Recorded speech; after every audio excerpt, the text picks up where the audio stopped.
Good afternoon, folks. It is Micah with Southern Staffing Group, and as you know, we service the field service industry, and part of that is understanding the accreditations that are out there. And I've got a gentleman by the name of Thomas Wire, who you see on the screen now. Goes by Tom, who is actually a NETA Level 4 technician who has agreed to share his knowledge with us. And so without further ado, Tom, thank you for joining us here. And I'll start off with just a quick question for you. How in the heck did you end up in Army Prime Power? Well, first off, it's a pleasure to be here. But I started off Army Prime Power. I actually had a 12-year career. I started out as a Bradley mechanic. I only worked on tanks the whole time. I originally wanted to become a pilot, so bigger and better things. I re-enlisted and I transitioned into being a Black Hawk mechanic, which is a 15 Tango. Did that for about 4.5 years. Tried to re-enlist, and they said, no, we're overstrength. Go find something else. So I reached out to one of my previous NCOs at the time, a sergeant from the past, and he had already transitioned into Prime Power. He talked me into it, and I haven't looked back since. It's been a good time. So That is awesome. I did That about is 6 years awesome. as that, with 12 years total. Gotcha. Looking back, do you feel like you got a lot of practical application out of your time in the service? And if so, would you recommend folks kind of go into that or choose that as a career option? I absolutely do. And not just Prime Power. I mean, Prime Power is very good, but just the military in general has a huge skill set that it's nowadays looking out on it. The industry doesn't give a lot of free skills. It's employer paid for, and they're very picky at that. But the military, they train you from the gate, and you have everything that you're supposed to have in order to do your job. And after that, it's just experience. So that was one big thing, and having three, MOSs, military occupational specialties, jobs in the military. I got a lot of good training out of it. It definitely taught me how to be a man, grow up, stop acting like a child.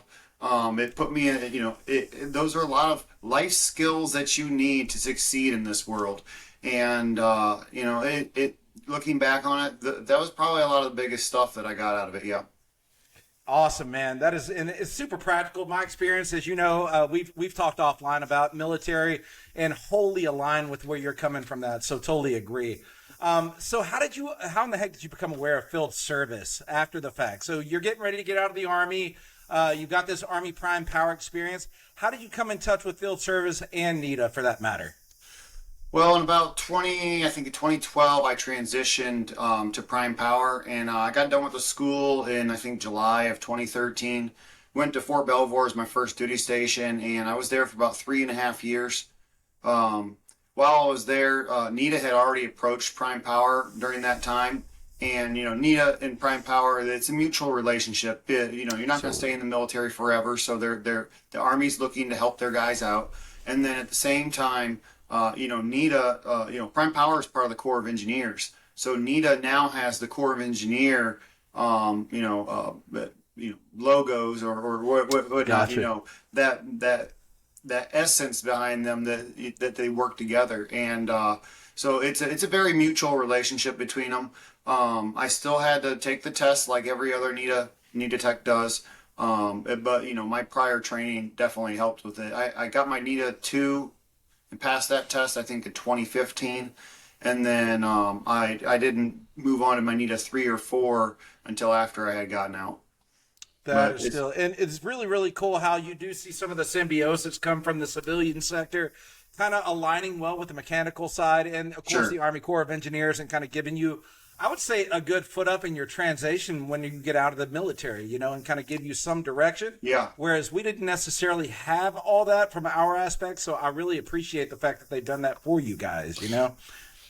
Yeah, they were definitely, at the time I was kind of like, yeah, sure, why not? It's just, if the military is gonna help me pay, get it for free, then why not? I guess it's not gonna hurt me.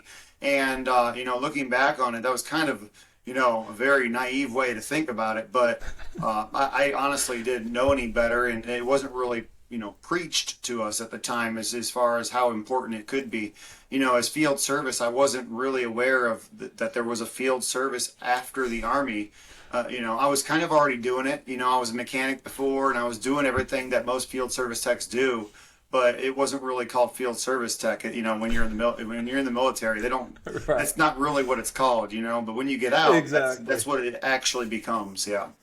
And I fell in the same kind of. I wasn't aware it was an option or an industry that was really serviced, and it's one of those. It seems niche enough, but it's such a good fit for the skill sets that you guys get, especially from the Army Corps of Engineers and what my understanding of substation work and prime power and everything else.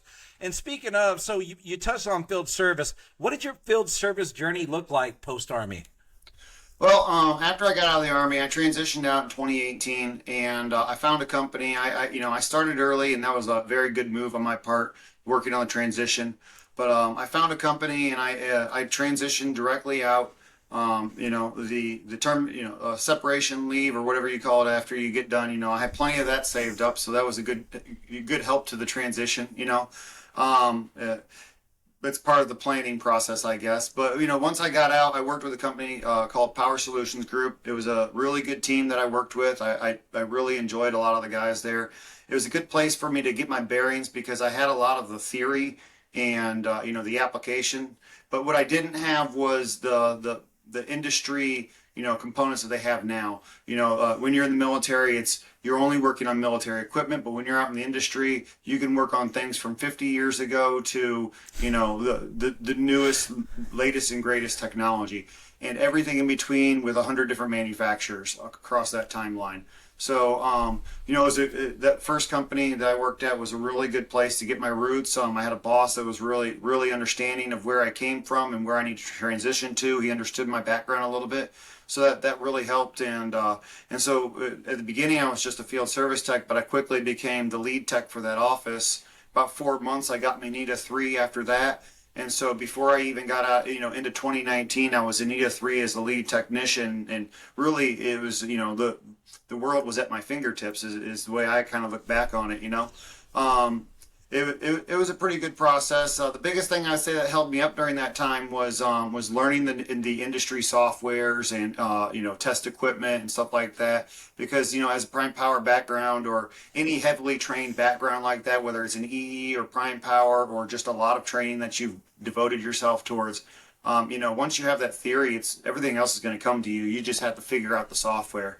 But then in 2021, I took another position with CBS Field Services, and now I run the Nashville shop here in. I live in Clarksville, but the shop is in Nashville, and we have several locations throughout the country. But so we have a 5-man crew now, and so I'm kind of trying to step up into that managerial position and see what's at after that. That is awesome.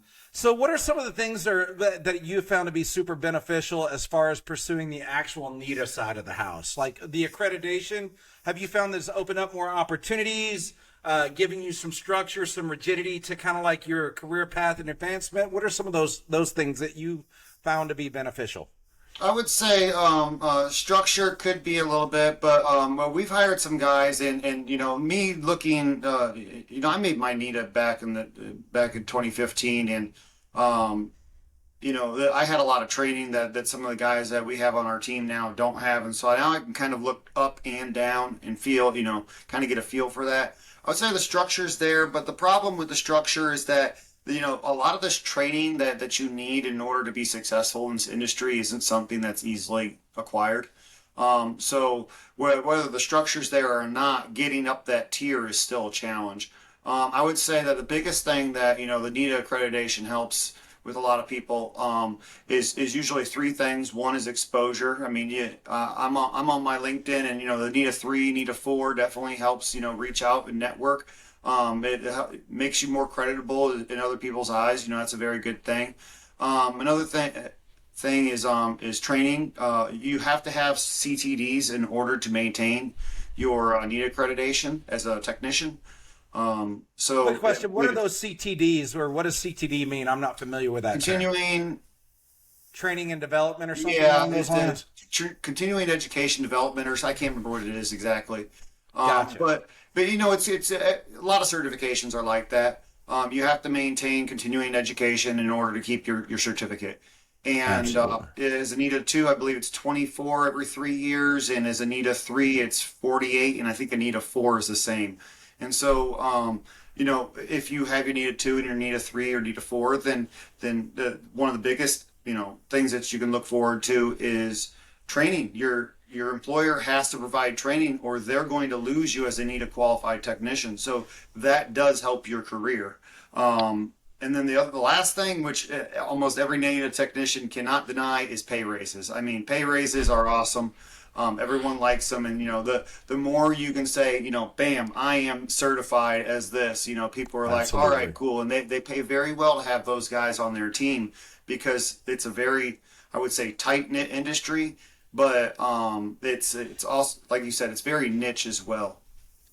And I am seeing that just from a recruiting perspective as well. That extra, that level 2, the level 3, the level 4, definitely makes you guys a much more tangible commodity on the market, and allows you to pretty much almost not quite demand, but pretty much demand the salaries, commensurate to whatever levels you're at. And speaking of those levels, can you kind of walk us through, like, I am getting out of the military. I'm an Army Prime Power bubble. And I wasn't as smart as Tom was. And I'm ready to go and pursue this newfound thing called NETA, assuming I didn't know about it. What is that? What would that track look like, to the best of your knowledge, and kind of the path from advancement from 1 through 4? So, first off, just to lay it out there, the companies are NETA accredited and they maintain NETA certified technicians. So if you as a technician, if you end up leaving your company and you go to a company that is not NETA certified, your certification can fall off, and then you have to retake the test in the future. So level 2, 3, and 4 are certified by NETA. Level 1 is basically an entry level technician.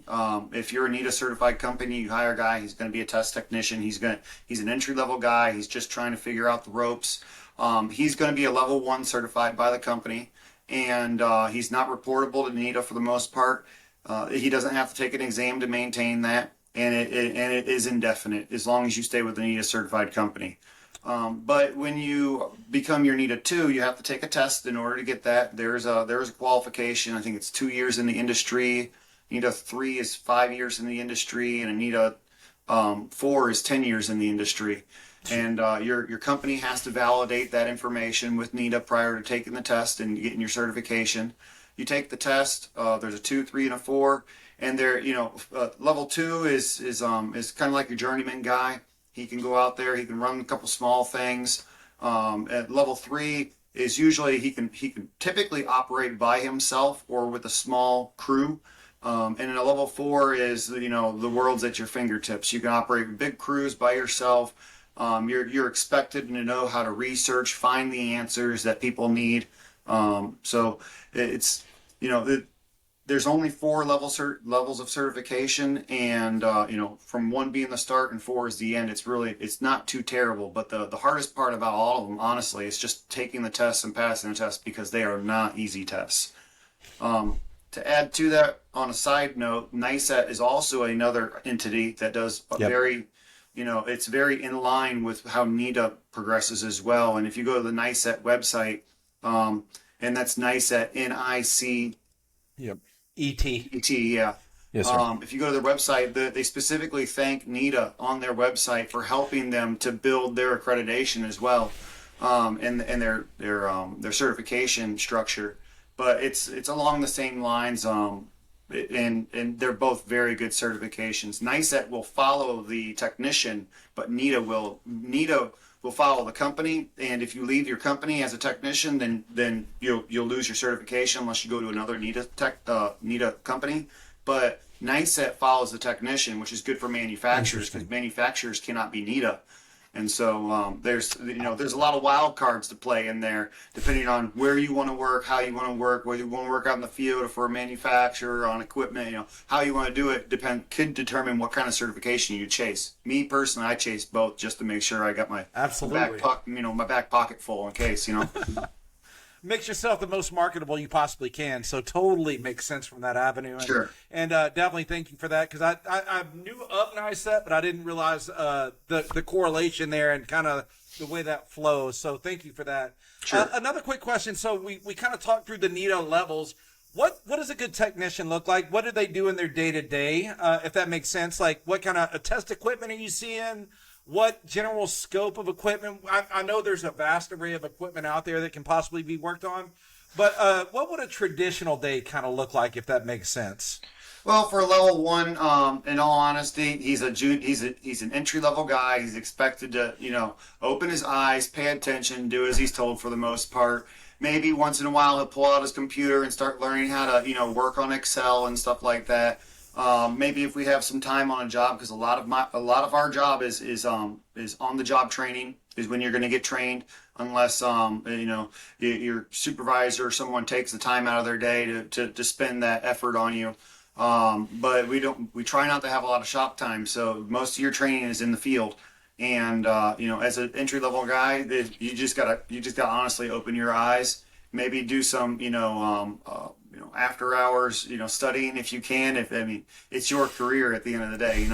The journeyman level guy, NETA level 2, he's already proven that he kind of knows the industry. A lot of the test questions could be something like OSHA 10, and then also basic AC theory or DC theory. So he should know how to do insulation resistance testing by himself, contact resistance testing by himself, maybe some minor troubleshooting in there, trying to like, it's not giving me a good reading. Well, he should know how to figure out how to get a good reading out of it, or what the problem is. He should be able to do some basic test reports, and not expected to do relays and everything else.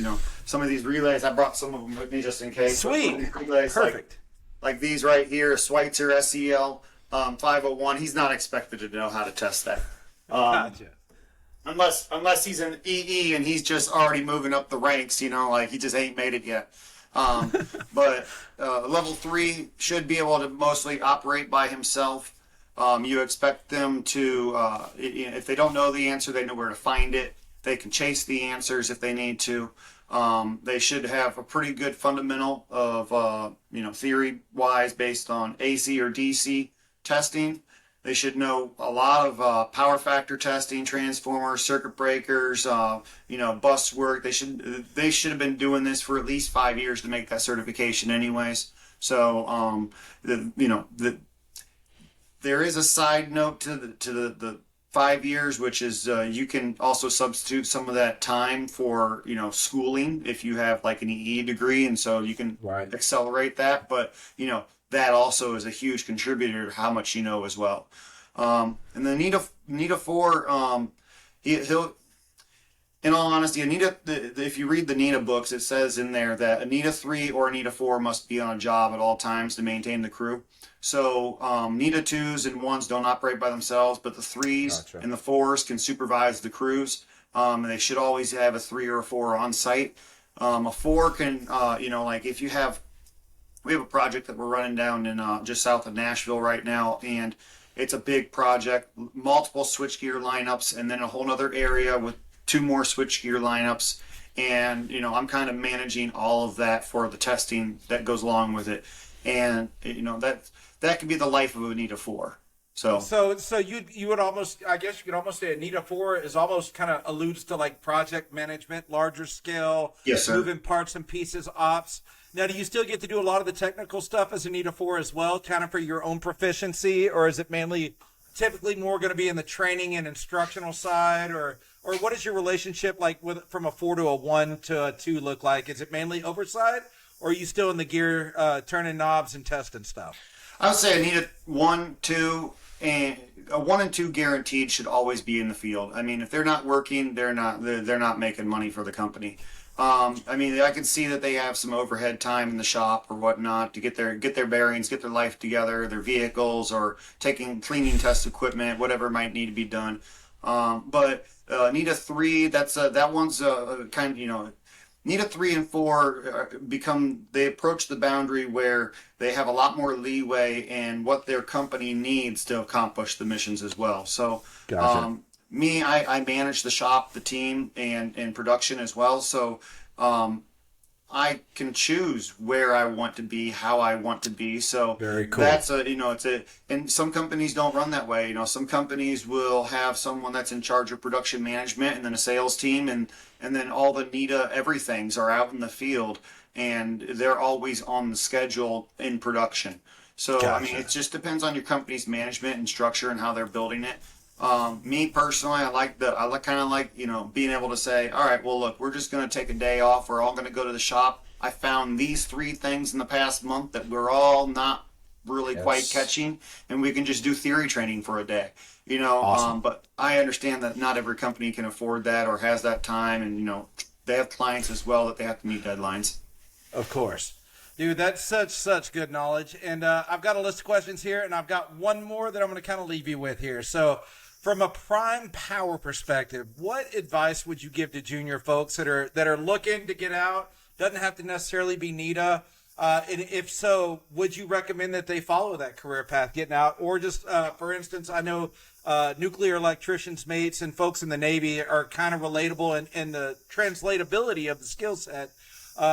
With that being said, what advice would you give to those junior folks getting ready to make that transition? I would say if you got the theory for like prime power, Navy nuke side for the most part, if you got the theory, that'll carry you to the end. The biggest thing is to make sure that you really understand it. Um, I if I mean the theory is going to be your walking path for all of this. Every time you have a problem out in the field or a customer or a client or anything, it's going to carry you. Everything else will fall into place. It's just a matter of transition. Um, Planning is always going to be a good thing. Making sure that you before your transition and you get out that you do what you want. But I would say honestly, out of all of it, the biggest thing is going to be your passion. Don't try to go into a job if you don't enjoy electrical theory and prime power was just paying the bills, then find your passion Yes. and chase that because at the end of the day, I mean, it's best to be happy working. Happy, if you're always happy at your job and you love what you do, you never work a day in your life. And I absolutely love my job, and that's why I'm so passionate about it. So at the end of the day, when you look on all of that, then I'm not so worried about how hard it is to transition because I know that I'll make the pieces fit because I'm happy to do it in the first place. So find what you love and then absolutely plan, chase it, let your theory fill in all the blanks. Dude, that is some solid advice, and I echo that same sentiment. Always try to follow your passion, assuming that you can, pay the bills with where you're at, and that's kind of how we ended up in the recruiting game. That happened to be my niche and where I enjoy and find passion in helping people that way. So very much aligned on those. And thank you so much for taking the time, Tom, for hopping on the call today. Super Sure. sage advice. I hope it benefits everybody in the group. We'll be putting out a YouTube video with this, and I'll be breaking it into segments for everyone to kind of get some more knowledge out of it with some reuse. But again, thank you so much for your time here. And yeah, man, I look forward to it and looking forward to sharing more knowledge with everybody out there. Yep. Hey, and if anyone has any questions, feel free to reach out to me on LinkedIn as well or wherever you might need to. Awesome, Tom. Well, I'm going to go ahead and stop our recording now, and we'll catch up on